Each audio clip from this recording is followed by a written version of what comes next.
Okay, so we're going to watch a quick little video on what phishing means when it comes to those suspicious emails and text messages that come on. I believe you're going to be sent a link, so if the video is not super clear, you'll be able to look at it after the presentation. Phishing is when a cyber criminal poses as a legitimate organization to try and lure you into providing sensitive data. Sometimes they send you an email or call you asking for your banking or credit card numbers, even your usernames and passwords. This information is then used to access important accounts and can result in identity theft and financial loss. When this is done over SMS text messages, it's referred to as phishing. Here are some of the tactics that might be used by somebody trying to phish or smish you. They might try to scare you by saying your information has already been compromised or threaten to close your account, fine you, or even take legal action if you don't respond. On the other end of the spectrum, some messages will make it seem like you're being rewarded, receiving inheritance from a long-lost relative, winning a contest you've never entered, or getting a refund for something you didn't purchase. Whether they're playing good cop or bad cop, there will often be a sense of urgency to phishing requests. To encourage action without thinking, phishers will often give tight deadlines. No matter the tactic, here are some ways to tell if the messages you receive are actually phishing attempts. Phishing messages can be impersonal, addressing you as sir or madam instead of using your name. They're more likely to have spelling and grammar mistakes or unprofessional graphics than legitimate organizations. They'll also come from a domain unrelated to the company they're pretending to be from. So double check the address when you receive an email by hovering over it with your mouse. Unfortunately, there are fewer clues when it comes to phishing. The best way to determine if a text is fraudulent is just to ask yourself, would this organization be texting me and asking me to take action? In most cases, the answer is no. In fact, stopping and asking yourself that question is a great way to protect yourself from all forms of phishing. If you're still not sure, get in touch with the organization by using the contact information on their official website. If there's really a problem, they'll let you know. Legitimate organizations don't usually ask you to verify or provide confidential information in an unsolicited email or text. Phishing scams are on the rise, but follow these tips and you'll be sure not to take the bait.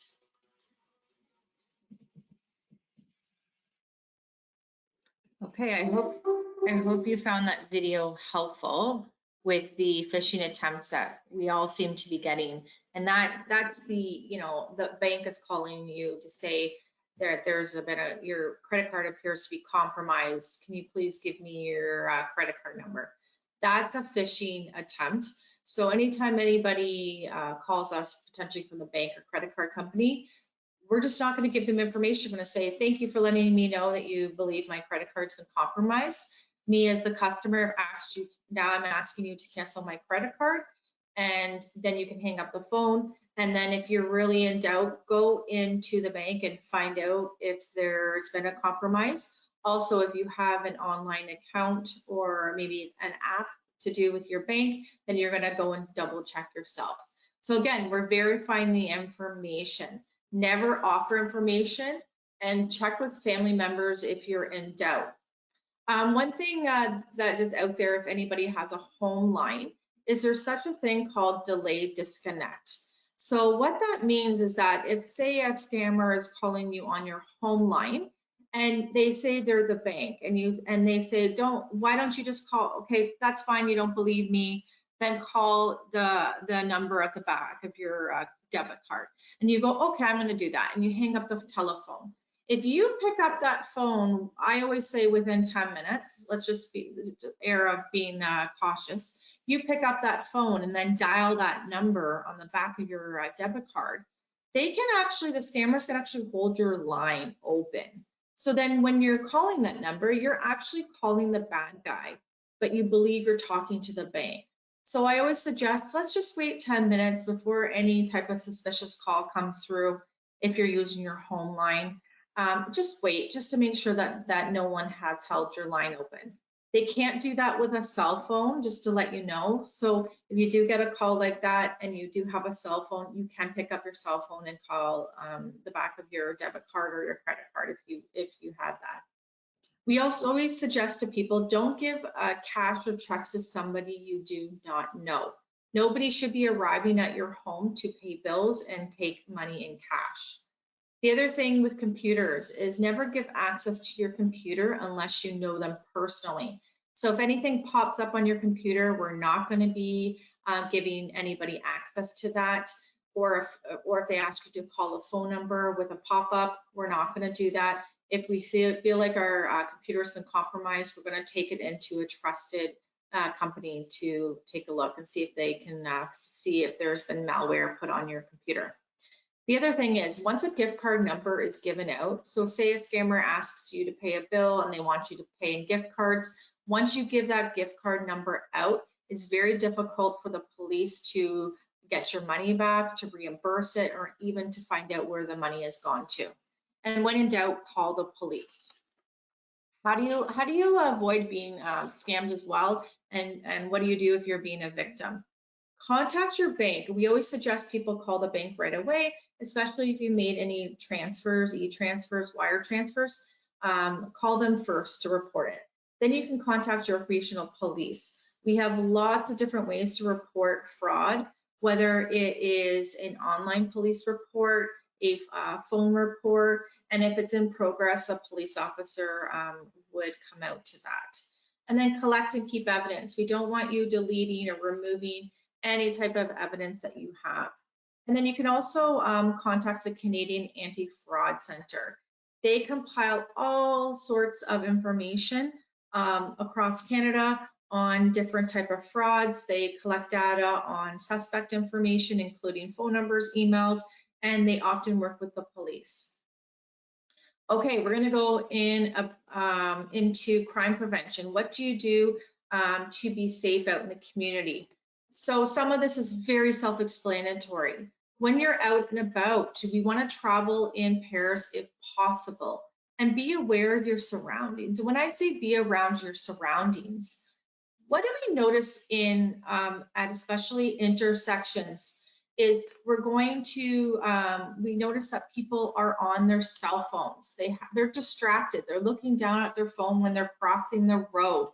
So again, that's something that you need to be really aware of, is that when we're in an intersection, put the phone away.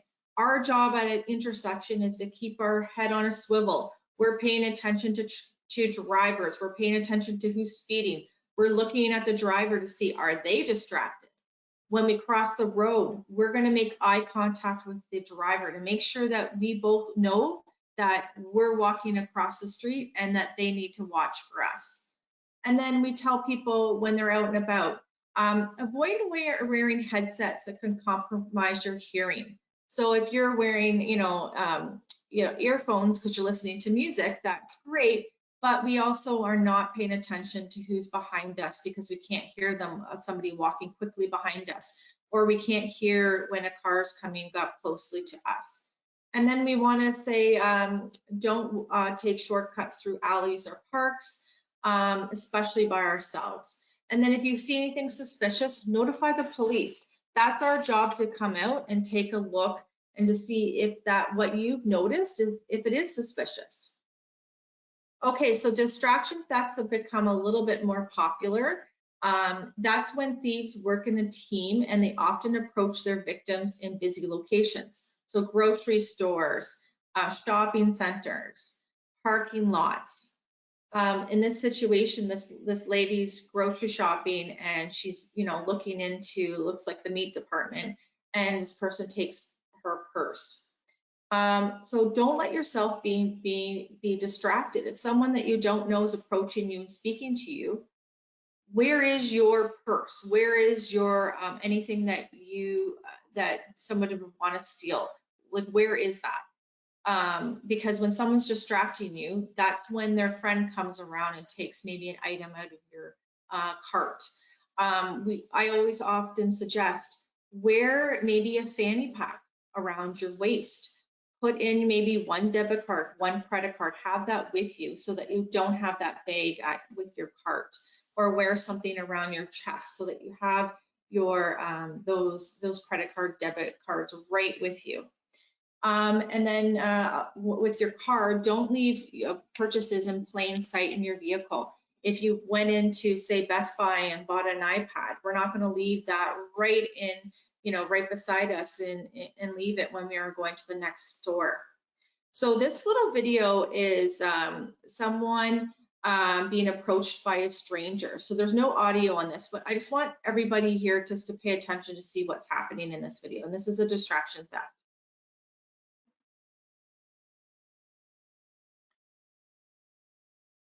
So the lady in pink lives at that home. And the lady with the skirt, they don't know each other.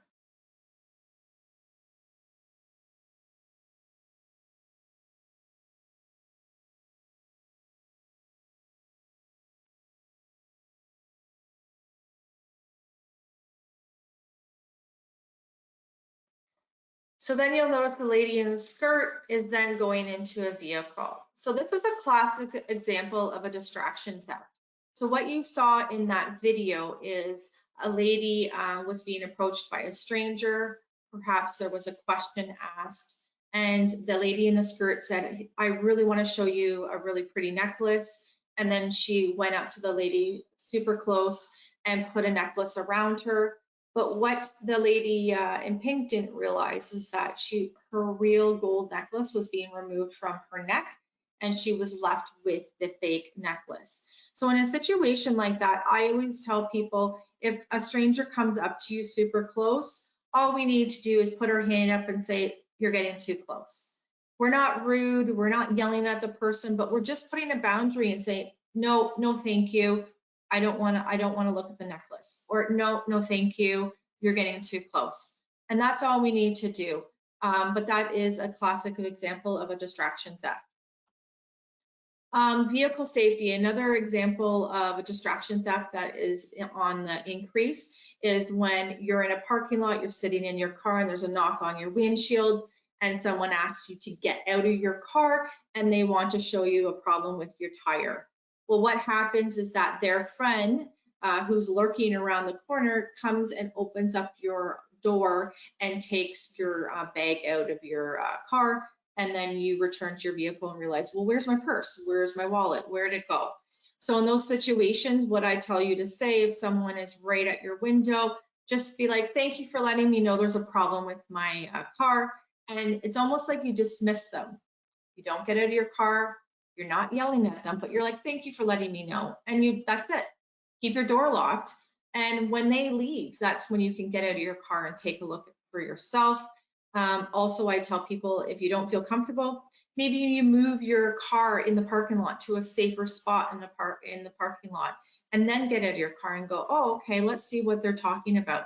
Sometimes some of our police reports we've seen is somebody just put a thumbtack right there, and it's nothing. So that's a popular distraction theft. Okay, vehicle safety in the winter time especially. Do not start your car and leave it running. That is a really easy way for your car to be stolen. Make sure your gas tank is at least half full. Always lock your car.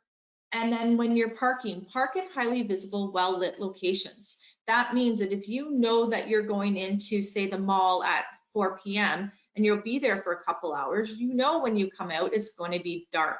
So we're going to park where there is a light standard. So when we're returning to our car is well lit up. And then as you approach your car, you're going to want to have your car keys with you. Okay, so carjacking, that's been that we've noticed it's been in the news the past couple of years. So carjacking is when a vehicle is taken by force or threat of force from a person who is in the car or attempting to enter or exit the vehicle. If you are victimized and a family member or pet is in your car when this happens, tell the carjacker that someone is in the car, and make sure that you can say, you can have my car, but I want to take my dog out of the car, or I want to grab anything that you need to take out. So in those situations, the police should be called right away. To reduce your risk of becoming a victim, lock all your doors and keep your windows up. Don't park in isolated areas or near walls or shrubs, because someone could be in around the corner waiting for you to return to your car. And then if you could, use parking garages that employ attendants if possible. And have your keys with you as you approach your vehicle. Don't spend time fumbling, looking for your car keys. And again, if you are a victim of carjacking, cooperate and be the best witness possible. And we do not want to argue, fight with the carjacker. We do not want your safety to be compromised. So robbery prevention, criminals are opportunists. Walk confidently, know where you're going when you're walking. Generally, if someone's trying to take an item from you, they're looking for somebody who's not confident. We've already talked about travel in well-lit and populated areas. And again, avoid being overburdened by packages. If you're walking around with all these packages, and it's very easy for someone to bump into you and take an item. And as well as if you're at a mall, you can ask security to help you and walk you to your car if you feel unsafe. And then if an item is trying to be stolen from you, let the suspect have it. We've had a video that I show where a lady was approached and her purse was being taken and she wouldn't let go of the purse and she was dragged around for several minutes. If something like that happens, just let them have the purse or the item. I just want to quickly show you that we do have a crime map. You can go to our website and get access to this. Say you live in Richmond Hill, you can find out calls for service in the area. You can click on it and get really detailed information. You can also go to our website and look for our weekly crime summary report. They will send it to your email. This happens to be the summary of Vaughan. You'll find out what offenses happened in the last 7 days, the previous week, and the variance. So you can really find out what's happening where you live. We also have a security camera registry. If any of you have cameras at your home, you can help out the police by letting us know that you have cameras. It doesn't give us direct access to your cameras. We still have to ask permission, and then you would upload the video to a specific link that we send you. When do you call the police? Anytime there's a life or death emergency, you're going to call 911, and anytime there's a crime in progress, you're going to call 911. And other options are our 1-800 number. That's going to be for situations where perhaps someone stole your child's bike, or you want to report a fraud. Anything like that, you're going to call a non-emergency line. And then if you want to remain anonymous, you can always contact Crime Stoppers. The 1-800 number is there, or you can text message them. And that's the end of my crime prevention presentation. I hope you learned a couple tips. And I always ask people that if anything that you've learned, anything that's, even if it's a small tip, please share that with any of your friends or family.